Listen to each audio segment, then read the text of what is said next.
Kenapa Kim Jong-un dan Korea Utara ditakuti dunia? Bayangkan sebuah negara yang hampir seluruh rakyatnya tidak memiliki akses internet bebas, tidak mengenal Google, tidak mengenal YouTube dan media lainnya, tidak mengenal dunia luar seperti yang kita kenal. Bayangkan sebuah negara di mana satu keluarga memerintah selama lebih dari 70 tahun, mengendalikan informasi, mengendalikan ketakutan, dan membangun kekuatan militer yang mampu mengancam dunia. Negara itu bernama Korea Utara, dan pemimpinnya saat ini adalah Kim Jong-un, seorang pria yang sering ditampilkan media barat sebagai sosok gemuk, eksentrik, dan aneh. Namun di balik citra itu, tersembunyi kekuatan militer, senjata nuklir, dan strategi politik yang membuat negara-negara besar seperti Amerika Serikat, Jepang, dan Korea Selatan tidak pernah benar-benar merasa aman. Pertanyaannya adalah, kenapa Kim Jong-un dan Korea Utara begitu ditakuti? Apakah karena nuklirnya, ataukah karena sesuatu yang jauh lebih berbahaya? Untuk memahaminya, kita harus kembali ke awal sejarahnya. Korea Utara tidak lahir sebagai negara yang berdiri sendiri. Sebelum tahun 1945, seluruh semenanjung Korea berada di bawah penjajahan Jepang. Namun, ketika Jepang kalah dalam Perang Dunia Kedua, wilayah Korea dibagi dua secara paksa. Garis pemisah itu adalah garis lintang ke-38. Di utara, Uni Soviet mengambil alih. Di selatan, Amerika Serikat masuk. Dua ideologi pun bertabrakan, yakni komunisme di utara dan kapitalisme di selatan. Dari sinilah lahir Perang Korea tahun 1950 sampai dengan tahun 1953. Perang brutal yang menewaskan jutaan orang. Dan hingga hari ini, secara teknis, perang itu belum pernah berakhir. Korea Utara dan Korea Selatan hanya menandatangani gencatan senjata bukan perjanjian damai. Artinya satu hal, yaitu kedua negara masih berada dalam status perang. Korea Utara bukan negara komunis biasa. Ia adalah negara komunis berbentuk monarki turun-temurun. Pemimpin sebelumnya Kim Il-sung, yaitu sang pendiri. Selanjutnya Kim Jong-il sang diktator misterius, dan sekarang Kim Jong-un, sang pemimpin termuda dan paling tak terduga. Kim Il-sung dipuja sebagai pemimpin abadi, patungnya ada di mana-mana. Wajahnya ada di rumah rakyat. Namanya diajarkan sejak taman kanak-kanak. Ketika ia meninggal, kekuasaan tidak diberikan kepada rakyat, melainkan diwariskan ke anaknya. Inilah sesuatu yang sangat tidak lazim dalam komunisme, dan justru membuat Korea Utara menjadi negara kultus terbesar di dunia. Kim Jong-un naik tahta pada usia sekitar 27 tahun.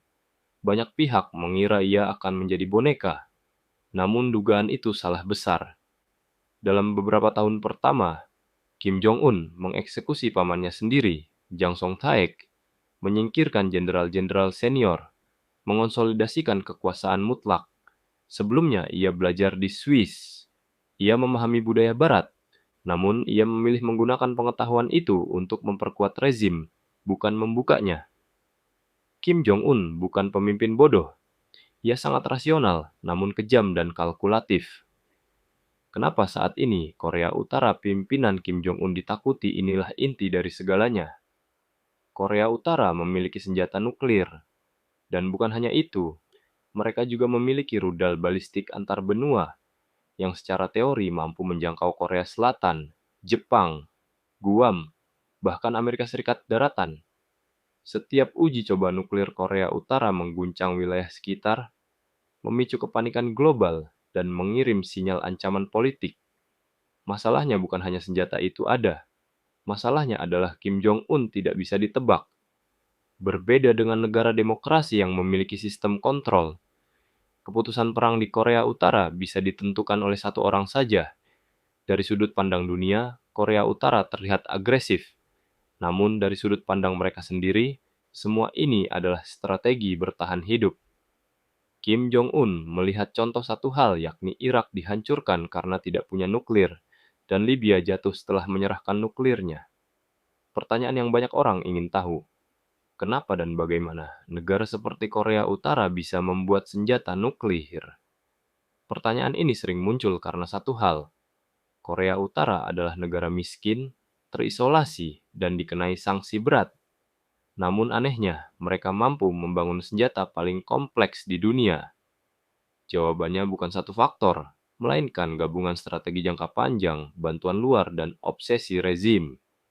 Program nuklir dimulai sejak tahun 1950-an. Korea Utara bukan baru belajar nuklir. Setelah Perang Korea, Kim Il-sung sadar bahwa negara kecil mudah diserang dan mereka tidak bisa mengalahkan Amerika secara konvensional. Maka sejak akhir tahun 1950-an, Korea Utara mulai mengirim ilmuwan ke Uni Soviet dan Cina untuk belajar fisika nuklir, teknik reaktor, dan radiokimia. Uni Soviet membantu membangun reaktor penelitian kecil di Yongbyon. Dengan alasan energi dan riset, inilah fondasi awal. Kompleks Yongbyon adalah pusat segalanya. Di sana terdapat reaktor nuklir grafit, fasilitas pemrosesan ulang bahan bakar, serta laboratorium nuklir. Secara resmi, reaktor itu untuk energi dan riset. Namun, desain reaktor grafit sangat cocok menghasilkan plutonium yang bisa dipakai untuk senjata. Korea Utara memanfaatkan celah perjanjian internasional dan lemahnya pengawasan di awal era Perang Dingin. Pada tahun 1985, Korea Utara menandatangani perjanjian non-proliferasi nuklir atau NPT. Tujuannya bukan untuk patuh, melainkan untuk mendapat waktu, mendapat bantuan teknologi, dan mengurangi kecurigaan dunia. Saat inspektur internasional dibatasi aksesnya, Korea Utara menyembunyikan aktivitas rahasia. Ketika tekanan meningkat, mereka keluar dari NPT pada tahun 2003. Sejak itu, mereka bebas bergerak. Ini bagian yang sering tidak dibicarakan. Korea Utara tidak mengembangkan semuanya sendiri. Mereka membeli komponen lewat pasar gelap, menggunakan perusahaan cangkang, menyelundupkan teknologi dual use atau sipil tapi bisa militer. Beberapa teknologi mesin presisi, sensor, sistem kendali didapat dari luar negeri secara ilegal. Jaringan ini mirip spionase industri global. Berbeda dengan negara lain, Korea Utara mengorbankan segalanya demi nuklir. Anggaran makanan rakyat dikurangi, infrastruktur sipil diabaikan, dan fokus penuh ke militer dan riset. Bagi rezim tersebut, nuklir lebih penting daripada kesejahteraan rakyat. Inilah keputusan ekstrim yang jarang diambil negara lain. Sebelumnya, Korea Utara melakukan uji coba nuklir pertama tahun 2006 dengan daya ledak kecil. Uji coba lanjutan dengan peningkatan signifikan, dengan pengembangan hulu ledak lebih kecil dan lebih kuat. Setiap kegagalan menjadi pelajaran teknis dan politik. Mereka tidak peduli pada sanksi, karena targetnya jangka panjang. Meski Cina tidak secara terbuka mendukung nuklir Korea Utara, mereka juga tidak ingin rezim itu runtuh karena Korea Utara berfungsi sebagai negara penyangga dari pengaruh Amerika, zona stabilitas relatif di perbatasan Cina. Akibatnya, tekanan internasional tidak pernah benar-benar total. Poin penting yang perlu kita ketahui bahwa Korea Utara tidak membuat nuklir untuk perang dunia. Tujuan utamanya mencegah invasi, memaksa dunia bernegosiasi, dan menjamin kelangsungan dinasti Kim. Nuklir bagi mereka adalah alat diplomasi melalui ketakutan. Kesimpulannya, Korea Utara bisa membuat senjata nuklir karena dimulai sangat awal, dibantu pelatihan luar negeri, memanfaatkan celah hukum internasional, menggunakan jaringan ilegal global, mengorbankan ekonomi rakyat, konsisten selama puluhan tahun, dan memiliki tujuan politik yang jelas. Bukan karena mereka kaya atau maju, melainkan karena mereka obsesif dan sabar. Kesimpulan mereka sederhana: negara tanpa nuklir bisa dihancurkan, maka nuklir adalah jaminan hidup rezim. Korea Utara sangat ahli dalam perang psikologis. Mereka mengancam dengan bahasa ekstrim, memamerkan misil di parade, menembakkan rudal ke laut Jepang, dan menguji kesabaran dunia. Semua itu bukan kebetulan, itu adalah seni intimidasi. Rakyat Korea Utara hidup dalam sensor total, propaganda tanpa henti, hukuman kolektif, dan kaum kerja paksa. Namun bagi rezim, rakyat adalah tameng politik, alat legitimasi, serta sumber tenaga militer. Dunia takut menyerang karena tahu jutaan nyawa sipil akan menjadi korban. Karena risikonya terlalu besar berupa perang nuklir, jutaan korban, instabilitas global di mana Cina dan Rusia ikut terseret. Korea Utara adalah bom geopolitik. Kim Jong-un dan Korea Utara tidak ditakuti karena kegilaan.